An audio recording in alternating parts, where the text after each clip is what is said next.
दोस्तों, परशुराम जी के 4 शक्तिशाली शिष्य कि जिन्हें देखकर स्वयं भगवान श्री कृष्ण भी नतमस्तक हो गए। पहले नंबर पर मौजूद शिष्य तो खुद देवता का ही अवतार हैं। तो चलिए अब बात करते हैं ज्ञान की। वीडियो में आगे बढ़ने से पहले कमेंट बॉक्स में जय हरि विष्णु अवश्य लिखिएगा।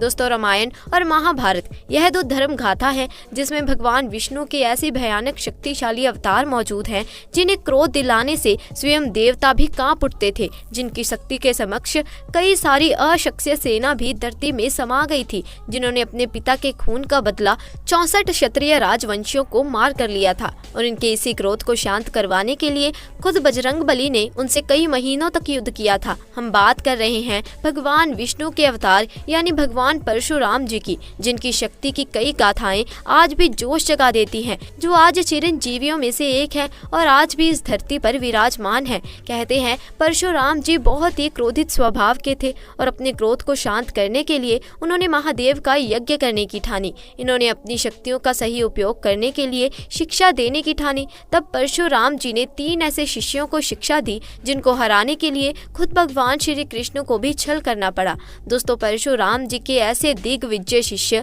जो बेहद ही शक्तिशाली थे, और यदि भगवान श्री कृष्ण कुरुक्षेत्र में ना खड़े होते तो यह 3 शिष्य बिना किसी सेना के महाभारत युद्ध को मात्र 5 दिनों में ही खत्म कर देते। जब अर्जुन ने भगवान श्री कृष्ण से पूछा कि माधव, यदि इन महारथी योद्धाओं को छल से ना मारा जाता तो क्या होता और इस युद्ध का क्या परिणाम निकलता, तब भगवान श्री कृष्ण कहते हैं, यदि इन योद्धाओं की मृत्यु छल से ना होती तो उन्हें मारना असंभव था, क्योंकि इन 3 महायोद्धाओं को पूरे अस्त्रों शस्त्रों का ज्ञान था। यमराज का पाश हो या इंद्र का वज्र, इनको कोई भी अस्त्र नहीं काट सकता था। परशुराम जी के 3 महान शिष्य थे, लेकिन एक ऐसा भी था जिनको भविष्य में जन्म लेना है, जिसका इंतजार खुद 8 चिरंजीवी कर रहे हैं। यहाँ तक कि परशुराम जी भी उन्हीं का इंतजार कर रहे हैं ताकि उनको शिक्षा और दीक्षा दी जा सके। तो चलिए जानते हैं आखिर कौन है वह 4 शक्तिशाली शिष्य। पहले नंबर पर मौजूद हैं भीष्म पितामह, जो अपनी भीष्म प्रतिज्ञा के कारण भीष्म नाम से विख्यात हुए, जिन्होंने जब भी युद्ध के लिए शस्त्र उठाए तो सामने वाले की रूह कांप गई। राजा शांतनु और माता गंगा के पुत्र भीष्म, जिन्होंने आजीवन हस्तिनापुर को एक रक्षक के रूप में सहायता दी, जिन्होंने न सिर्फ कंस जैसे योद्धा को हराया, अभी तो खुद अपने महान गुरु परशुराम जी से भी कई महीनों तक युद्ध किया, जिनका कोई भी निष्कर्ष नहीं निकला। खुद परशुराम जी ने इन्हें असम के अस्त्र शस्त्रों का ज्ञान दिया था। सिर्फ यही नहीं कहते, भीष्म पितामह ने जब कुरुक्षेत्र का युद्ध लड़ा तब वे हर रोज हजारों पांडव सैनिकों का वध करते थे। खुद भीष्म पितामह की शक्ति के बारे में अर्जुन को भगवान श्री कृष्ण बताते हैं, क्या तुम्हें ज्ञात है पार्थ, जब महामहिम भीष्म ने स्वयं सूर्य देव को ललकारा था, तब अर्जुन कहते हैं, माधव, आखिर कोई कैसे सूर्य देव को ललकार सकता है जिससे पूरा का पूरा संसार प्रकाशमय हो जाता है। तब भगवान श्री कृष्ण कहते हैं,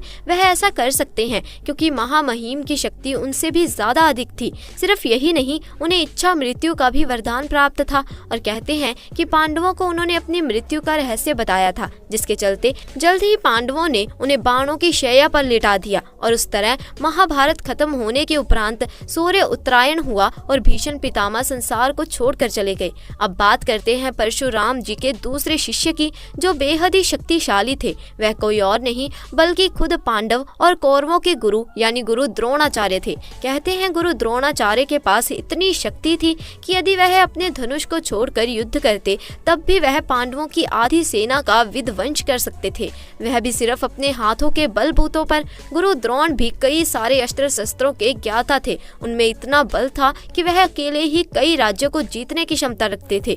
उन्हें भी परशुराम जी से कई सारे असंख्य अस्त्रों शस्त्रों की प्राप्ति हुई थी। द्रोणाचार्य ही दोनों तरफ की सेना को ज्ञान देने वाले कहा जाता है। उनके पास हर अस्त्र को चलाने का ज्ञान था। इसमें नारायण अस्त्र, पशुपति अस्त्र और ब्रह्मास्त्र भी शामिल है। वैसे तो युद्ध में गुरु द्रोणाचार्य को सीधे तौर पर पराजित नहीं किया जा सकता था। तब भगवान श्री कृष्ण ने भीम से कहकर एक अश्वत्थामा नामक हाथी को मरवा दिया और हर तरफ खबर फैला दी कि अश्वत्थामा मारा गया। यह सुनकर द्रोणाचार्य ने हथियार डाल दिए और तब धृष्टद्युम्न ने, जो स्वयं पांचाल देश के राजा द्रुपद के पुत्र थे, उन्होंने द्रोणाचार्य का वध कर दिया। द्रोणाचार्य को छल से ही मारा गया, अन्यथा इन्हें मार पाना किसी के भी बस की बात नहीं थी।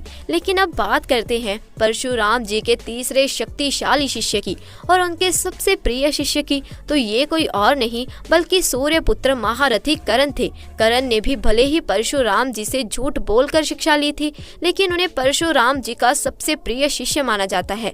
यदि वह पांडवों के पक्ष में होते तो इस युद्ध में भगवान श्री कृष्ण की कोई आवश्यकता ही नहीं थी। स्वयं अंगराज कर्ण ही लाखों अक्षियों सेना के बराबर थे, जिन्होंने इंद्रदेव को अपने मात्र 3 बाणों से भयभीत कर दिया था, जिसके सम्मान से बड़ी उनकी दानवीरता थी, जिनसे समाज में बालपन में ही घृणा करी। तब दुर्योधन ने उनके अस्त्रों का और उनके जीवन का सम्मान किया, जिस प्रकार कर्ण ने उनका त्याग नहीं किया और मृत्यु को हंसते हंसते स्वीकार किया। कर्ण में ही नहीं बल्कि उनके मानों में भी इतनी शक्ति थी कि वह बजरंगबली के होते हुए भी अर्जुन के रथ को पीछे खिसका देते थे, और वो भी सिर्फ एक बार नहीं बल्कि असंख्य बार उन्होंने ऐसा ही किया था।